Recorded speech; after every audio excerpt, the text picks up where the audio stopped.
Hello everyone, it's Sarah from Gmail Fiend, and for today's video we're going to be showing you how to unblock someone on Gmail. But before we get started, please make sure to check our channel for more tutorials on how to optimize your Google or Gmail account. Okay, so of course the first thing that you'll need to do is log in to your Gmail account.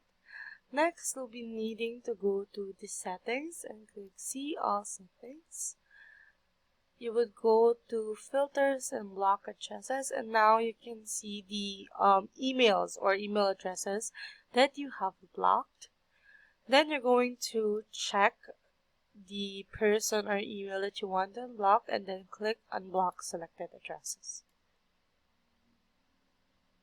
Next is refresh the page and make sure to try and ask the person that you have unblocked to send you another email or try to send one to them.